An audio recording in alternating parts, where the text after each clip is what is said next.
ng'amazzi gengera okubimba mu nnyanja n'emigga abatuuze ku kyalo Kachungu bali mu kattu oluvannyuma lw'ennyanja Kwania okubooga amazzi ne gasalako ekyalo kyonna nga mu kiseera kino bakozesa maato okutambula.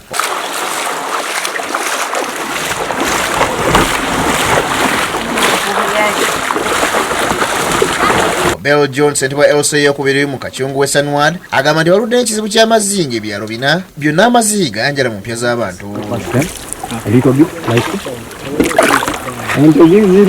Most of the homes have been displaced, and even the gardens of these people have been displaced, which caused a lot of famine in the area. Agamba nti ennimiro amaka n'ebirala bingi byonoonese olw'amazzi gano era kati boolekedde okulumbibwa enjala bw'ate nasaba gavumenti okulaba bw'eyinza okubayamba.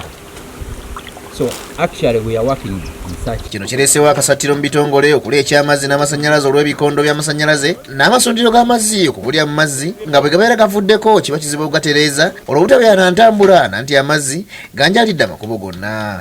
Embeera eno yawaliriza abawomemera ekitongole ky'amazzi okugenda Kwania okulaba bwe basobola okutaasa embeera nga Geraziyo Tuhayirwa ku ekitongole kya National Water erira bw'alambulula. The reason why we came here is to see how best we can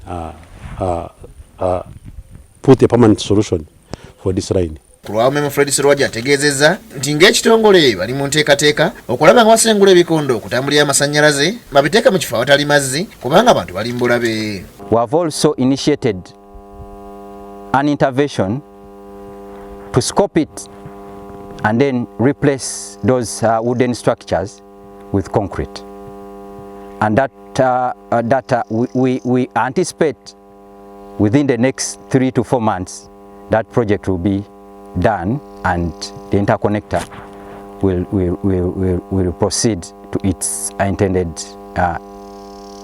area of service. Agamba nti enteekateeka eno esuubira okutandikirawo mangu ddala. Procopius Rumu yakusakedde gwe ku Bukedde TV 1.